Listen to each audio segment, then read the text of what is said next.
Hello guys, welcome once again. आज हम जो चैप्टर पढ़ने वाले हैं बहुत ही सिंपल चैप्टर है, क्लास 9th की ज्योग्राफी से आता है। चैप्टर का नाम है पॉपुलेशन। बहुत ही सुनने में आपको लगेगा कि कहीं सिविक्स का तो हिस्सा नहीं है, बट हाँ, कुछ हद तक आप सिविक्स के अंदर बहुत सारी चीज़ें पढ़ते हो पॉपुलेशन से रिलेटेड, इकोनॉमिक्स में भी पढ़ते हो, बिकॉज रिलेटेड तो सबसे है। लेकिन आज जो आप पढ़ने जा रहे हो वो बहुत ही बेसिक सी चीज़ें हैं कि एक्चुअल में पॉपुलेशन होती क्या है, पॉपुलेशन से जुड़े हुए टर्म कौन कौन से हैं, और पॉपुलेशन को स्टडी करना ज़रूरी क्यों है। तो उन सभी चीज़ों पे बात करेंगे इस चैप्टर में और डिस्कस करने की कोशिश करेंगे कि चैप्टर हमारे लिए इंपॉर्टेंट क्यों है। ठीक है, so without wasting time let's start the chapter. अगर इसका मैं आपको इंट्रो बताऊं तो नॉर्मली इंट्रोडक्शन में हम ऐसे समझते हैं कि पॉपुलेशन होती क्या है। पहले तो इसको समझो, पॉपुलेशन क्या है। मैंने कहा कि भारत के अंदर एक स्टेट है, उस स्टेट में कुछ पर्टिकुलर लोग रह रहे हैं। अचानक से कुछ लोग माइग्रेट होकर के आ जाते हैं और वहां पर जो रिसोर्सेज हैं उसको कंज्यूम करने लग जाते हैं। अब अगर बात पूछी जाती है कि यहां पर रहने वाले लोग, अब ये जो लोग माइग्रेट होकर के आए हैं ये आपके देश के नहीं थे, ये विदेशी थे और ये इलीगल तरीके से इंडिया में घुसपैठ करके आए और अचानक से रहने लगे।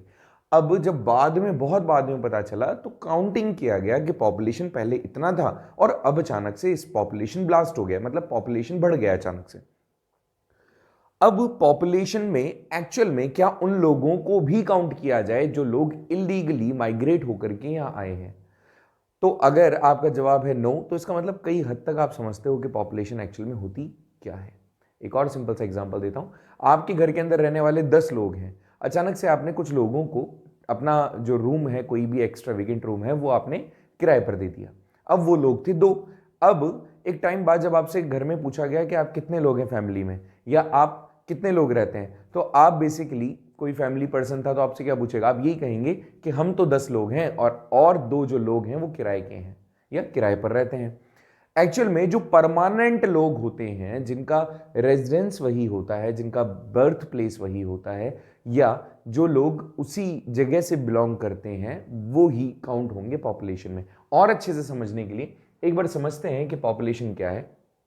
तो यस, पॉपुलेशन एक बहुत ही इंपॉर्टेंट फैक्टर होता है हर एक एस्पेक्ट में, चाहे वो सोशल हो, चाहे इकोनॉमिकल हो, चाहे ज्योग्राफिकल हो। जब पॉपुलेशन में हम उन सभी लोगों को काउंट कर रहे हैं जो लोग रह रहे हैं कहां पे, किसी एक पर्टिकुलर प्लेस पर, for for a point of time और पीरियड ऑफ टाइम हम सभी जानते हैं, इंग्लिश में ही पढ़ते हैं हम, कि आप किसी फिक्स टाइम और फिक्स टाइम ड्यूरेशन के लिए किसी प्लेस पर आप रह रहे हो। अब वो बर्थ प्लेस भी हो सकता है, बचपन से जहां आप रह रहे हो, जहां आपका जन्म हुआ है, या काफ़ी लंबा टाइम हो गया, आपके फोर फादर्स या फिर ग्रैंड पेरेंट्स जहां पर रह रहे थे वही कंटिन्यूस होते हुए थे, आप वहां पहुंचे हैं। ठीक है, सो ऐसे समझ जाइए कि आप परमानेंटली जहां रह रहे हैं या जहां पे आपका बर्थ हुआ है, जो बॉर्डर लाइन है, जो एरियाज है जहां के परमानेंट ऐप मेंबर हैं, परमानेंट रेजिडेंशियल्स हैं, वो आप पॉपुलेशन में काउंट करेंगे उसको। इसका सिग्निफिकेंस यही है कि जब हम स्टडी करते हैं पॉपुलेशन को तो हम एस्टिमेट करते हैं वहां पर एक्चुअल में काम में आने वाली मैन पावर के बारे में। हम क्या एस्टिमेट करते हैं? हम बात करते हैं मैन पावर के बारे में। और ये मैन पावर क्या करती है? वहां पे जिस भी तरीके से वो काम कर रही है, जो भी वो काम कर रही है, वो सारी काउंट की जाती है इन्हीं के काम करने के तरीके से या इन्हीं के एफर्ट से। So the significance of studying the population lies mainly in estimating the total man power available for production, goods और services required and their consumption. तो जो भी हम पॉपुलेशन के बारे में स्टडी करते हैं उससे हमें यह पता चलता है कि जो पॉपुलेशन है वो कितनी अवेलेबल है for converting the human resource, and these human resource can be used in various economical activities. कितनी जरूरत पड़ेगी, कितनी नीड है, कितनी अवेलेबल है, इन सभी को हम पॉपुलेशन के रेफरेंस में ही जान सकते हैं। ठीक है, देखो बहुत ही सिंपल तरीके से समझाता हूं पॉपुलेशन क्या होती है। पॉपुलेशन किसी निश्चित समय काल के लिए, किसी पर्टिकुलर टाइम पीरियड के लिए, किसी एक फिक्स प्लेस पे रहने वाले जो लोग हैं उसको पॉपुलेशन कंसीडर किया जाता है।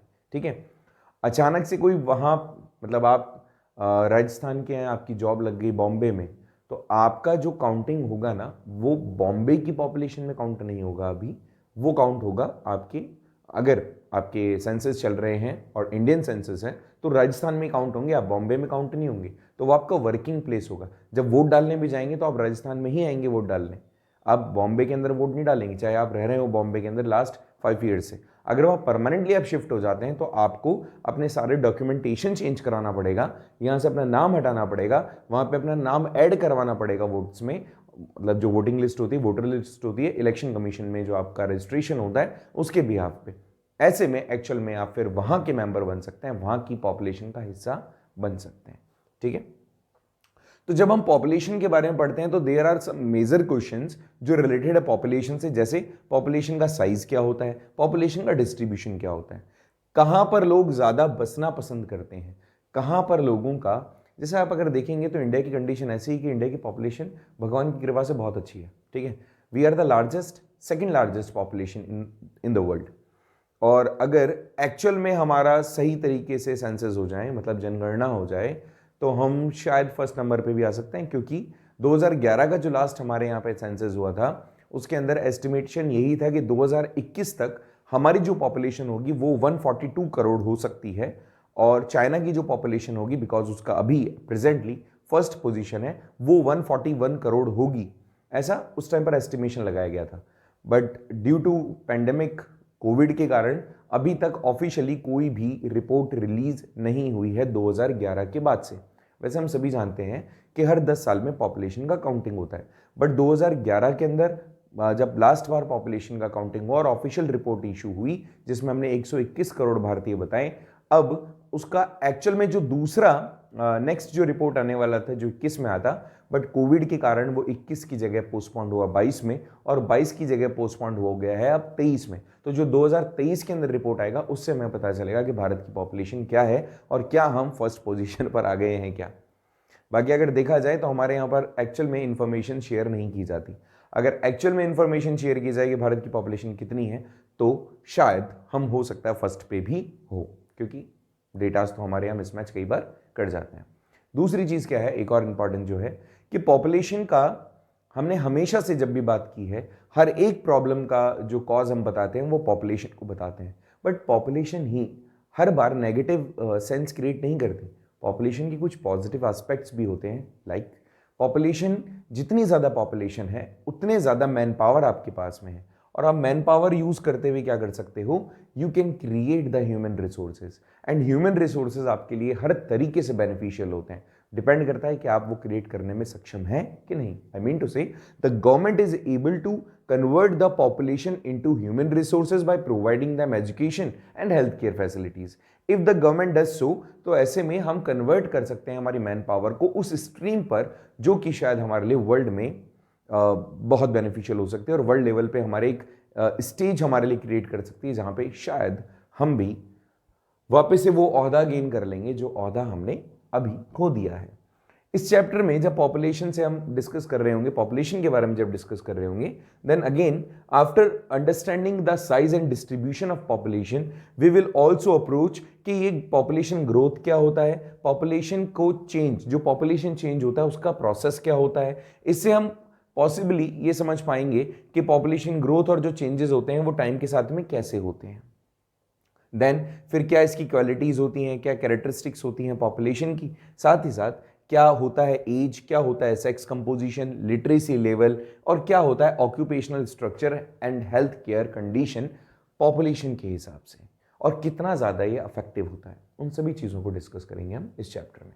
सबसे पहले तो पॉपुलेशन को एक बार वापस से हम समराइज करने की कोशिश करते हैं कि पॉपुलेशन आखिर बला क्या है। ठीक है, so what is population? Then the population is the total number of people living in a country at a given point of time. देखो पॉइंट ऑफ टाइम आपने टेंसेस पढ़े ही होंगे ना, तो पॉइंट ऑफ टाइम और पीरियड ऑफ टाइम दो type की चीजें होती है। जो पॉइंट ऑफ टाइम होता है, पॉइंट ऑफ टाइम का मतलब तो हो गया फिक्स काम, फिक्स टाइम, और एक पीरियड ऑफ टाइम होता है जिसका मतलब हाँ टाइम तो फिक्स है, साल तो फिक्स है, बट कितने साल से कितने साल वो फिक्स नहीं। सेम वैसे टेंसेस में हम क्या करते हैं, सिंस लगाते हैं और फॉर लगाते हैं। तो फॉर किस लिए लगाते हैं, फॉर लगाते हैं हम point of time, period of time के लिए, सॉरी पॉइंट ऑफ टाइम के लिए हम सिंस लगाते हैं। Since is point of time और for is for is period of time, जो चीज फिक्स नहीं है। तो ऐसे में पॉइंट ऑफ टाइम के लिए जो चीज, जो समय फिक्स है, जो समय काल फिक्स है, इतने साल, इतने बजे एंड ऑल सारी चीजें, ठीक है। सो पॉपुलेशन जहां पे किसी एक क्षेत्र पे, किसी क्षेत्र विशेष पर रहने वाली संख्या किसी समय विशेष तक के लिए अगर परमानेंटली वहां रह रही है तो वो पॉपुलेशन में भागीदार बनेगी या पॉपुलेशन का हिस्सा वो बनेगी। तो भारत के अंदर अभी, क्योंकि हमारे पास डेटा ऑफिशियल नहीं है, ग्रोथ रेट के हिसाब से तो आप बता सकते हो कि लगभग हम 135 करोड़ प्लस हो चुके हैं,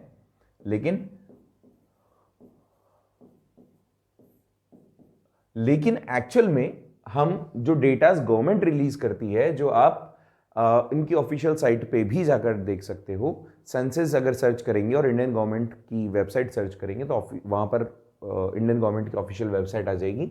वहां पे अभी 2011 का ही डेटा दिया हुआ है। 2011 के डेटा के हिसाब से हम 121 CR थे, 121 करोड़ के आसपास थे, ठीक है। एंड अभी 2023 तक आपको वेट करना पड़ेगा कि इसमें कितना बदलाव आया है, ठीक है। चलिए आगे देखें। ये सेंसस, मैं बार बार वर्ड यूज कर रहा हूं, ये सेंसस होता क्या है आखिर? तो सेंसस को समझने के लिए आपको ये जानना जरूरी है कि भारत की जो सरकार है, और स्पेशली अगर मैं इसको हाईलाइट करूं तो गवर्नमेंट ऑफ इंडिया से पहले ब्रिटिश गवर्नमेंट ने ये जानने की कोशिश की कि भारत के अंदर कितनी पॉपुलेशन रहती, कितने लोग भारत में रहते हैं। ये काउंटिंग करना ही सेंसस कहलाता है, ठीक है। ओके, करें शुरू। तो सेंसस क्या है?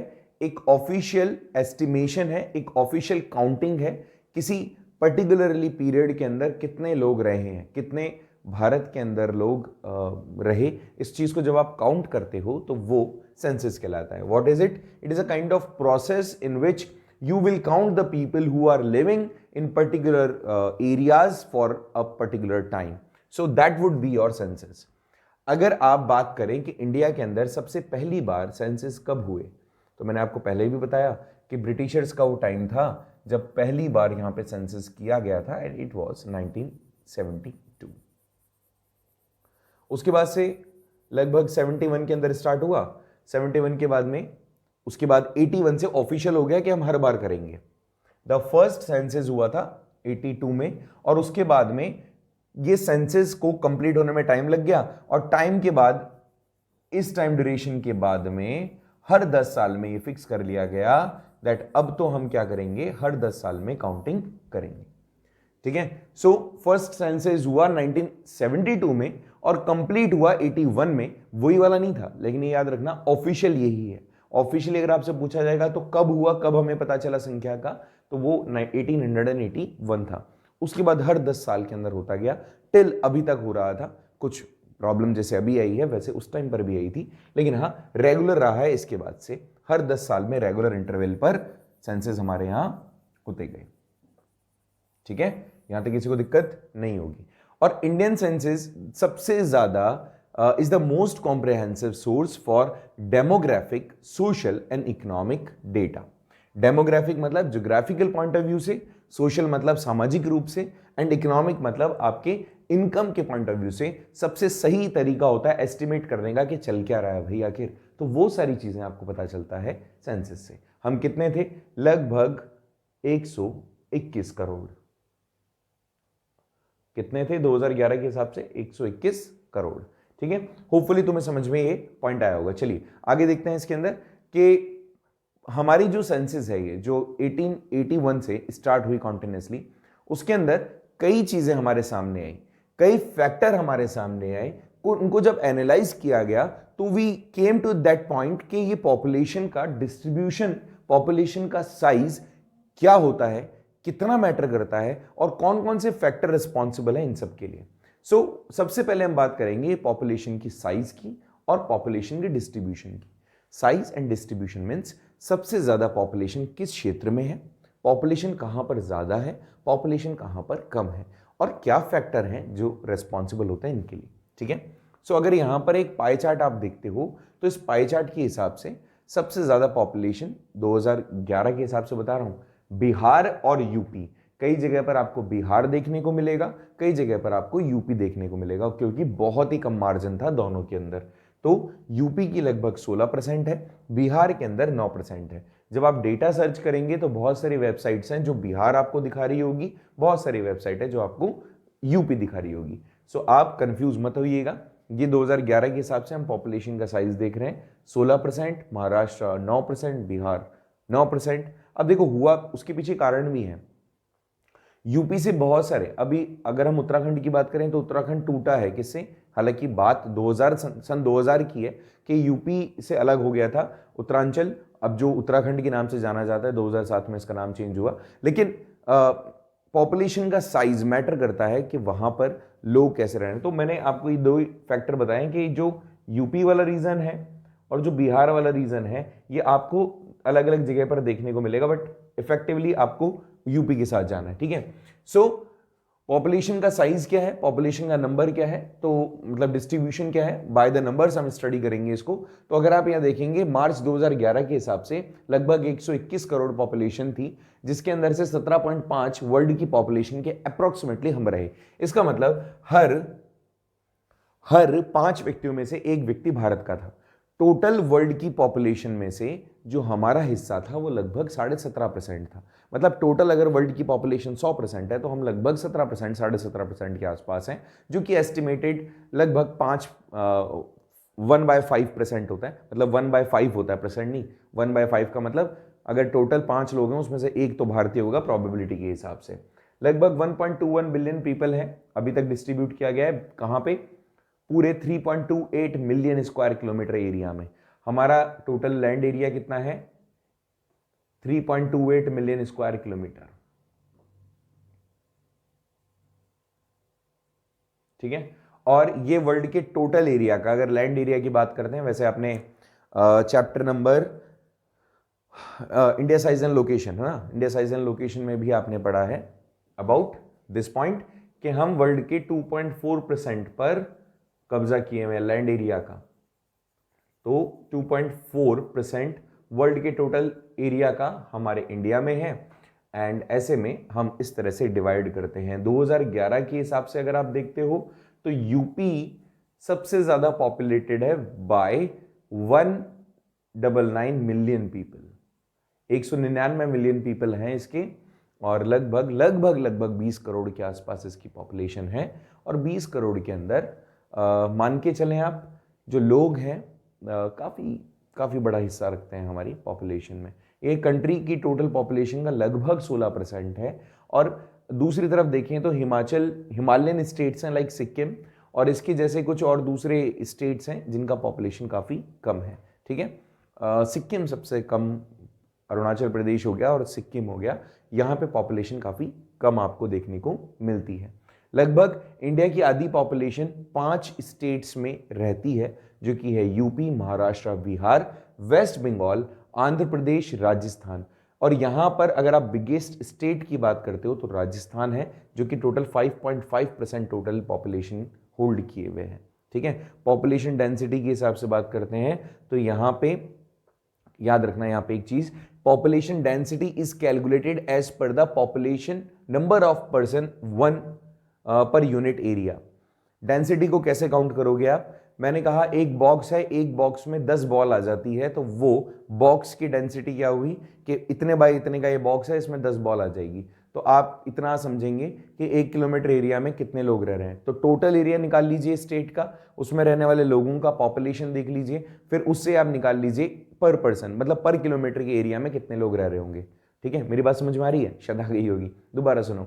मैंने कहा कि एक 2 किलोमीटर का एरिया है और 2 किलोमीटर के एरिया में पूरे लगभग 200 लोग रह रहे हैं। 2 किलोमीटर एरिया में कितने लोग रह रहे हैं, 200 लोग रह रहे हैं। तो मैंने कहा कि 1 किलोमीटर के एरिया का डेंसिटी हुआ लगभग 100 लोग, तो 1 किलोमीटर में लगभग 100 लोग रह रहे हैं। इतना सिंपल सा कैलकुलेशन है। तो टोटल आपका एरिया और टोटल आपकी पॉपुलेशन अगर आपके पास में है तो टोटल पॉपुलेशन में टोटल एरिया का डिवाइड कर दीजिएगा, तो पर किलोमीटर पे आपको पता चल जाएगा कि कितने लोग रह रहे हैं, उसी को डेंसिटी ऑफ पॉपुलेशन कहा जाएगा। इन सभी पॉइंट्स को एक बार फिर देखेंगे।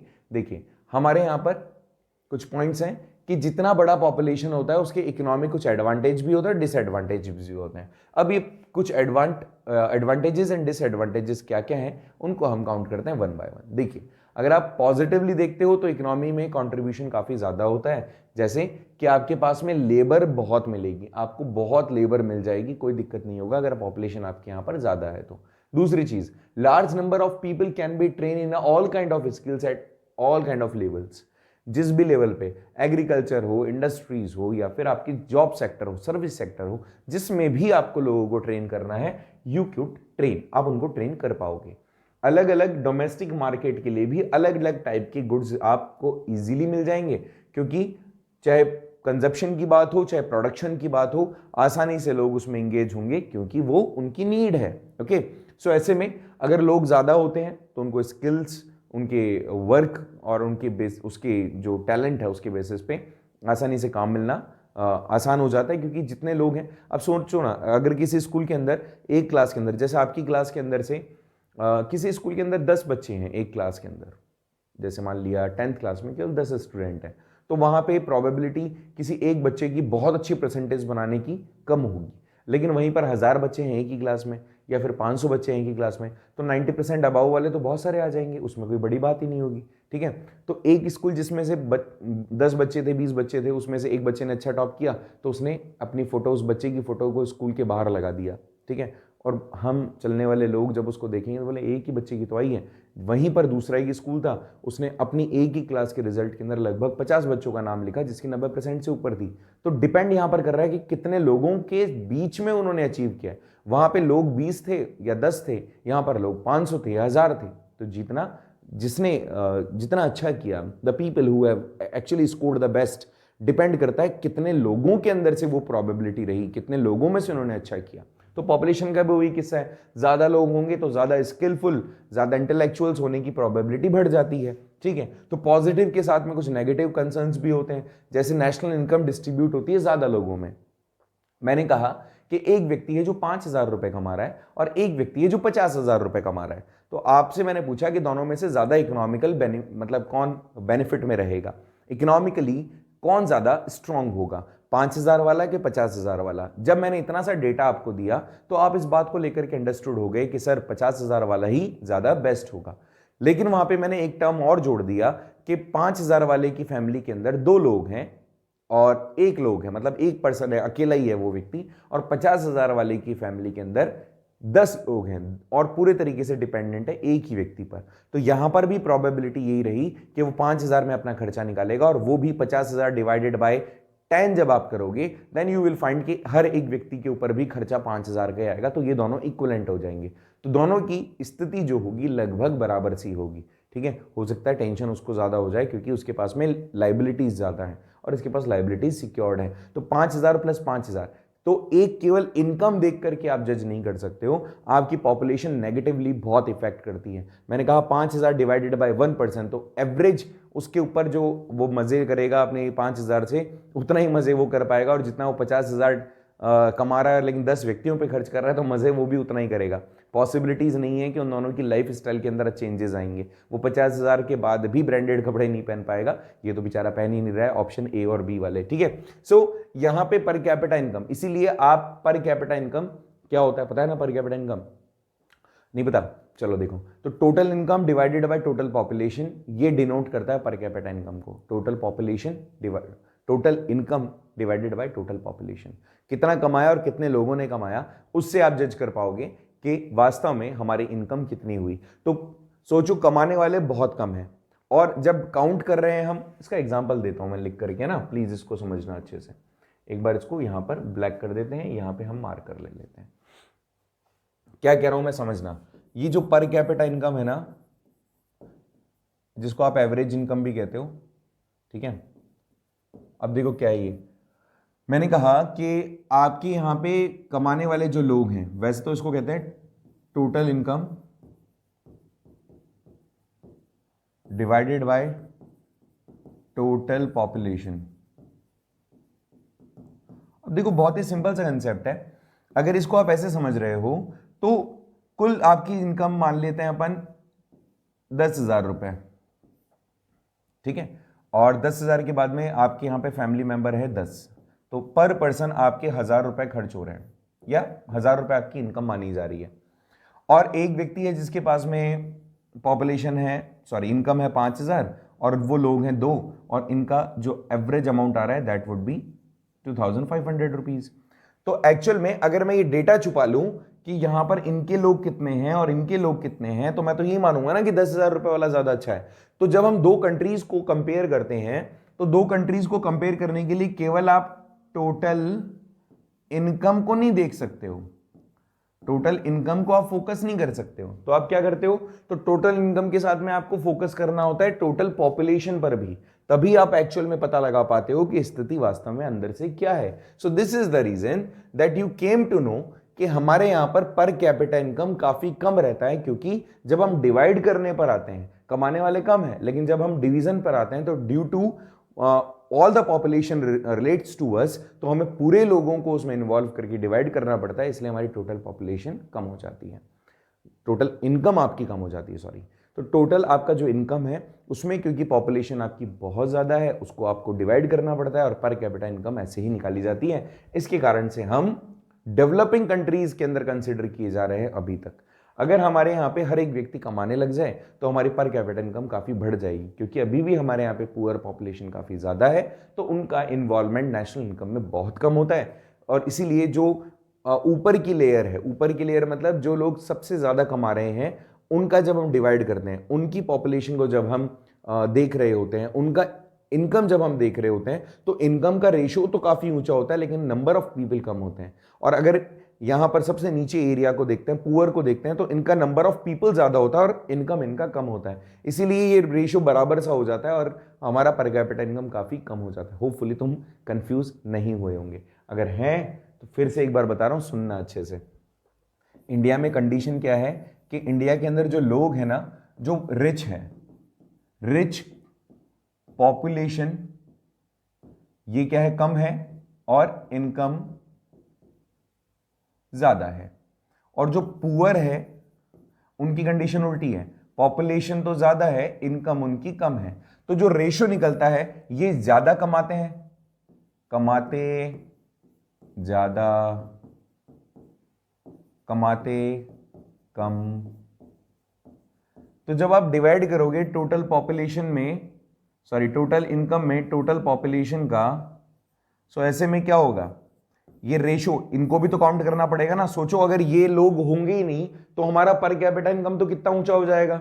और ऐसे में पर कैपिटा इनकम पे मैं बार बार फोकस इसलिए कर रहा हूं कि कभी भी किसी कंट्री को जब टाइटल मिलता है पुअर, डेवलपिंग या डेवलप्ड, तो वो पर कैपिटा इनकम के बिहाफ पे मिलता है। यही एक वो फैक्टर है जिसके बिहाफ पे हम डिसाइड करते हैं कि कोई भी कंट्री पुअर है कि रिच है कि डेवलपिंग है। ठीक है, कंट्री डेवलप्ड है, रिच है कि पुअर है।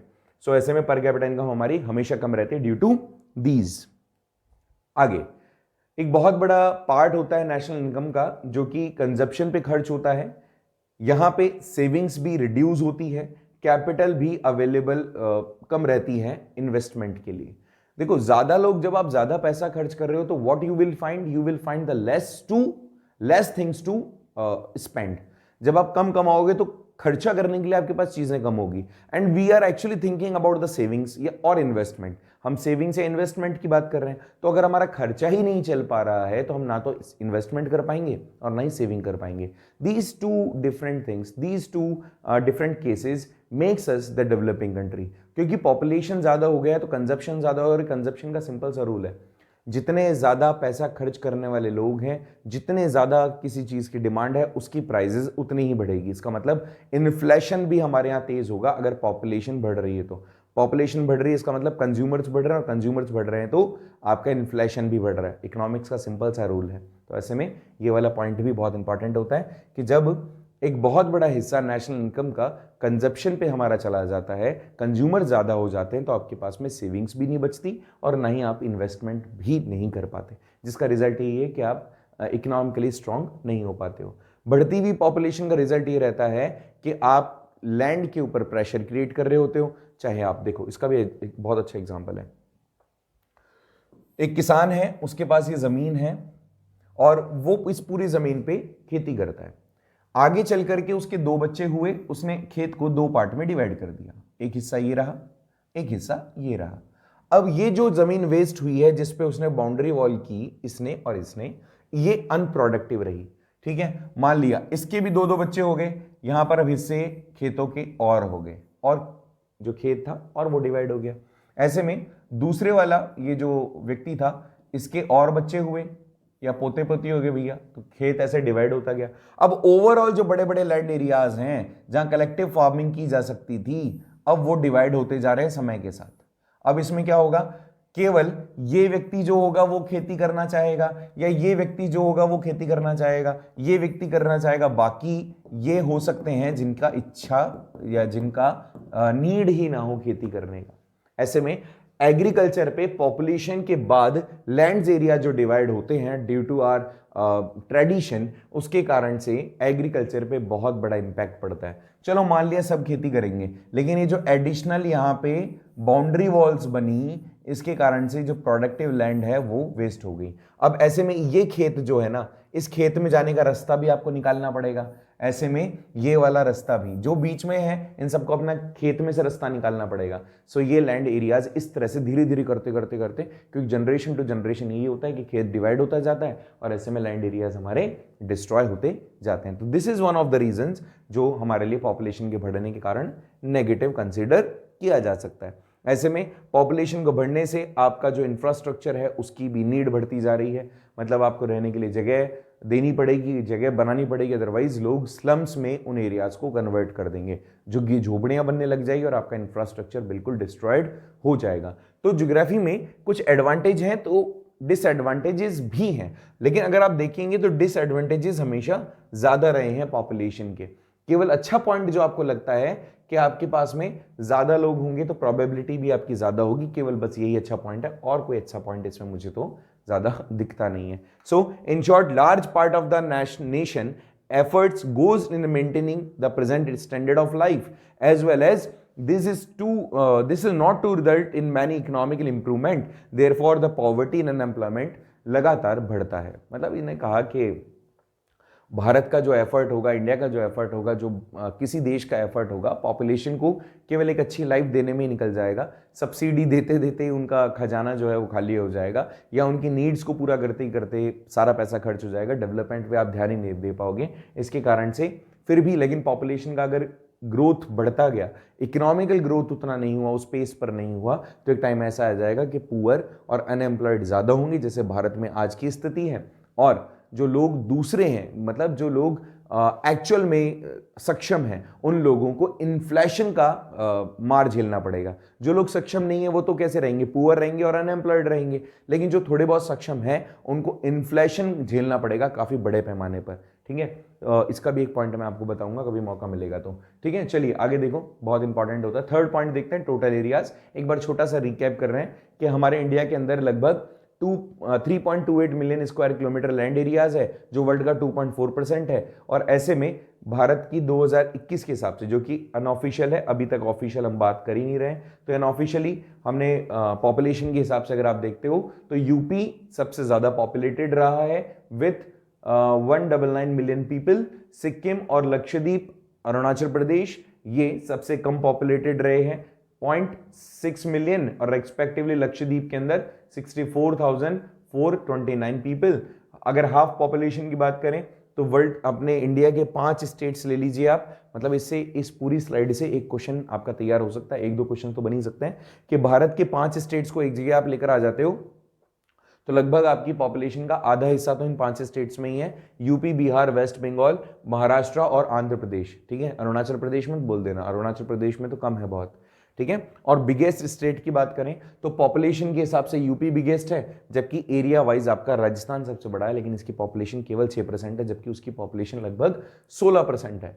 पूरे इंडिया के अंदर टोटल 16% की पॉपुलेशन, 16-17% की यूपी के पास में, जबकि राजस्थान एरिया वाइज सबसे बड़ा है, लेकिन जैसलमेर वाला जो हिस्सा है वहां पे पॉपुलेशन नहीं रह पाती है। इस कारण से एरिया बड़ा होने के बावजूद भी इसकी पॉपुलेशन कम है। ठीक है, चलिए, मतलब उस रेस्पेक्ट में जब हम डेंसिटी की बात करते हैं तो इंडिया के अंदर पॉपुलेशन का डिस्ट्रीब्यूशन डेंसिटी के हिसाब से कैसे है उसको पढ़ते हैं। डेंसिटी क्या है, मैंने एग्जांपल आपको अभी दिया कि डेंसिटी का मतलब हुआ आपके कि जब आप किसी 1 किलोमीटर दायरे के अंदर रहने वाले लोगों की संख्या निकाल लें, 1 किलोमीटर एरिया में कितने लोग रह रहे हैं वो उस एरिया की डेंसिटी होगी। ठीक है। सो ऐसे ही कैलकुलेट किया जाता है कि आप पॉपुलेशन की डेंसिटी कैलकुलेट करोगे कि कितने लोग रह रहे हैं, कितने लोग रह रहे हैं कहां पे, किसी एक एरिया में।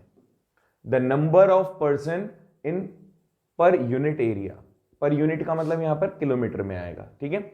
इंडिया के अंदर one of the most densely populated, अगर वर्ल्ड वाइड देखा जाए तो India is actually most densely populated country all over the world, जहां पे पॉपुलेशन की डेंसिटी 2011 के हिसाब से टोटल एरिया के अंदर अगर आप देख रहे हो 2011 के हिसाब से आपको पता होगा 3.28 मिलियन स्क्वायर किलोमीटर, इसके अंदर कितने लोग रह रहे हैं, 121 करोड़, मतलब 1210 मिलियन पीपल रिसाइड्स। तो यहां पर लगभग इतने लोग रह रहे हैं। तो इसके अंदर क्या हुआ, टोटल कितने लोग रह रहे हैं, पर स्क्वायर एरिया के अंदर 382% रह रहे हैं।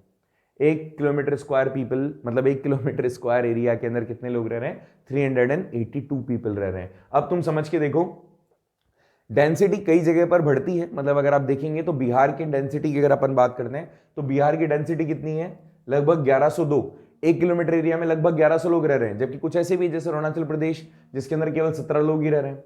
तो अलग अलग एरियाज में अलग अलग डेंसिटी आपको देखने को मिलती है। यूपी के अंदर, अब जैसे मैंने आपको कहा बिहार एंड यूपी की बात कर रहे हैं अगर अपन, तो यस यहाँ पे थोड़ा सा इश्यूज होंगे, यहाँ पे थोड़े कॉन्फ्लिक्ट होंगे दोनों के बीच में, डेटास के बीच में, ठीक है।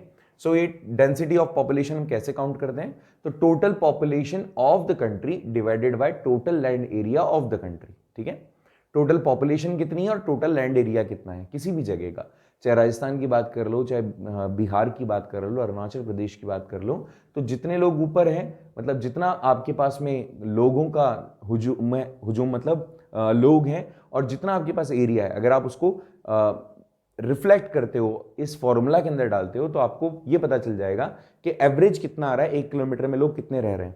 ऐसे ही हमने जब करके देखा तो लगभग 1100 लोग तो बिहार के आए और लगभग 17 लोग अरुणाचल प्रदेश के आए। लेकिन ऑल ओवर अगर पूरे कंट्री की बात करते हैं तो लगभग आपके यहाँ पे 382% आते हैं 2011 के सेंसस के हिसाब से, जो कि इंडिया के अंदर इंडियन पॉपुलेशन का डेंसिटी बताते हैं कि एक एरिया में इतना लोग रह रहे हैं 1 किलोमीटर एरिया में। लो डेंसिटी का मतलब क्या होगा, कुछ ऐसे एरियाज होंगे लाइक JNK है, हिमाचल प्रदेश है, उत्तरांचल है, मतलब जिसको उत्तराखंड कहते हो, अरुणाचल प्रदेश है, नागालैंड है, मणिपुर है, त्रिपुरा है, मेघालय, राजस्थान, मध्य प्रदेश, जहां पे पॉपुलेशन का डेंसिटी काफी कम है, मतलब पर किलोमीटर एरिया में रहने वाले लोग काफी कम है। जबकि कुछ ऐसे भी हैं जहां पे हाई डेंसिटी वाले हैं, जैसे नॉर्दर्न प्लेन्स सबसे ज्यादा एग्रीकल्चर के लिए बेस्ट है, तमिलनाडु, केरला, यहाँ पे ज्यादा पॉपुलेशन मिलती है, बिहार है, यूपी है, यहाँ पॉपुलेशन का डेंसिटी ज्यादा है। कुछ ऐसे हैं जो मॉडरेट है, ना ज्यादा है ना कम है, जितना एरिया है लगभग उसमें एडजस्ट हो जाते हैं। जैसे आसाम हो गया, आसाम के बाद में आपका अरुणाचल प्रदेश नहीं, आसाम हो गया, या आपके बिल्कुल पंजाब वाला जो रीजन हो गया वहां पे, उससे थोड़ा सा नीचे आ जाओ या थोड़ा सा आप करीब चल जाओ तो हरियाणा वाला रीजन, कि जितने लोग हैं उतना आसानी से आप मॉडरेट, ना ज्यादा ना कम, ऐसे भी नहीं बोल सकते बहुत कम पॉपुलेशन है। महाराष्ट्र के अंदर अब थोड़ी थोड़ी बढ़ रही है, कुछ एरियाज को छोड़ दो आप, जैसे तो महाराष्ट्र की जैसे बॉम्बे को छोड़ दो, तो उसके अलावा जो जगह है वहां पे मॉडरेट आपको देखने को मिलेगा। तो यहाँ पे ना तो ज्यादा कम होता है ना ज्यादा डेंस होता है। अब यहाँ पे क्लाइमेटिक कंडीशंस भी रेस्पॉन्सिबल होती हैं इन चीजों के लिए। अगर इन एरियाज को आप देखते हो तो why these are less densed, why these are high densed, तो उसके पीछे का कारण क्या है, उसके पीछे कारण है क्लाइमेटिक कंडीशन। कुछ फेवरेबल क्लाइमेट मिलता है तो वो ज्यादा डेंस पॉपुलेटेड हो जाते हैं, कुछ जहां पे एरियाज क्लाइमेटिक कंडीशन उनको बेटर नहीं मिलती, मैंने आपको जैसलमेर का एग्जांपल दिया, वहां की कंडीशन थोड़ी हार्श है, थोड़ी नहीं बहुत ज्यादा हार्श है रहने के लिए, तो that is why the people does not reside there. So ऐसे में यहाँ पे अनफेवरेबल कंडीशंस मिलेगी, क्लाइमेटिक कंडीशंस मिलेगी, पानी नहीं मिलेगा आपको, बहुत ज्यादा गर्मी मिलेगी, टेम्परेचर काफी ज्यादा है, तो लोग वहां नहीं रह पाएंगे, जैसे राजस्थान। अगर हम हाईली डेंसिटी की बात करें तो ये वाला रीजन है जहां पे मॉडरेट है, पानी भी अवेलेबल है, आपके पास में खेती बाड़ी करने का अच्छा ऑप्शन है, आपके यहाँ हर एक चीज उग जाती है, ठीक है, मॉनसून अच्छा आ जाता है और धूप अच्छी मिल रही होती है आपको, और इजीली अप्रोचेबल है आप सब जगह से, एजुकेशन लेवल अच्छा है, तो ये हाईली डेंस्ड होंगे। जबकि ये क्या होगा, ये डिस्ट्रीब्यूशन इन्फ्लुएंस होता है नेचर से, ठीक है, तराइन से, रॉकी नेचर से, मॉडरेट रेन से, शैलो से, या फर्टाइल सॉइल से, ठीक है। कई बार ऐसा भी होता है कि इन एरियाज में मॉडरेट कम पॉपुलेशन, मतलब कुछ पॉपुलेशन ऐसी होती है जो अब देखो, पंजाब के अंदर वो व्यक्ति बहुत ज्यादा रहना पसंद करेगा जो खेती बाड़ी करता है, लेकिन वो व्यक्ति नहीं रहना पसंद करेगा जिसका माइंड सेटअप किसी अच्छी आईटी कंपनी के अंदर जॉब करना होगा। तो यहां पे वो लोग रहेंगे जो लोग एग्रीकल्चर से जुड़े हुए हैं, क्योंकि वहां पे अच्छी फर्टाइल लैंड है। अब दिक्कत यही होती है, इसीलिए यहाँ पे आधी पॉपुलेशन मतलब ठीक ठीक है, एवरेज है, जितनी नीडेड है उतना है इनके पास में। यहाँ पर काफी ज्यादा हो जाता है, यहाँ पर कम रहता है। तो ये डेंसिटी ऑफ पॉपुलेशन डिपेंड करती है क्लाइमेटिक कंडीशंस पे एंड जॉब अपॉर्चुनिटीज पर। लेकिन कहाँ कहाँ है, कौन कौन से हैं, उसके एग्जाम्पल्स हमने यहाँ पर देख लिए हैं। समझ में मेरे हिसाब से तुम्हें आ गया होगा। चलिए नेक्स्ट देखते हैं। अच्छा, आज के लिए इतना ही था वैसे तो लगभग मेरे हिसाब से जितनी भी चीजें हमने पढ़ी हैं वो तुम्हें सारी समझ में आई होगी। सो a very big thanks for watching this video. These are the other channels of our, हमारे कुछ अलग चैनल्स हैं। मेन चैनल हमारा ये चैनल है मोहित त्यागी चैनल, जिसपे आप आईटी की सारी चीजें, आईटी मतलब आईआईटी की नहीं, आईआईटी की सारी चीजें पढ़ सकते हो। जेई आपको क्रैक करना है अगर आपका सपना है, और आप कोचिंग्स के बहुत ज्यादा पैसे खर्च करके एक अननेसेसरी का, जिसको कहते हैं ना अपन बहुत ही देसी भाषा में हवा बना रखा है कि भाई इतने पैसे खर्च करके आईआईटी की कोचिंग करेंगे, उन सब चीज़ों को छोड़ करके आप फ्री ऑफ कॉस्ट यहाँ से पढ़ सकते हैं, जो बच्चे अफोर्ड नहीं कर सकते हैं। तो अगर आप नीट का पढ़ना चाह रहे हैं तो नीट के लिए भी हमारा चैनल है, बोर्ड्स के लिए भी अलग चैनल बनाया हुआ है, ऐसे कंपटीशन प्लस, इन सब पे कुछ ना कुछ अच्छी अच्छी इन्फॉर्मेशन मिलेगी। तो these channels also can be served by you for your enhancing the knowledge of you. Okay, तो आपकी नॉलेज इनहेंस करनी है तो आप देख सकते हो। बाकी thank you so much for watching this video. मिलते हैं नेक्स्ट वीडियो में इसके नए पार्ट के साथ और दूसरे कुछ इन्फॉर्मेशन के साथ भी in other videos too. So thank you so much once again, bye bye, see you, have a nice day.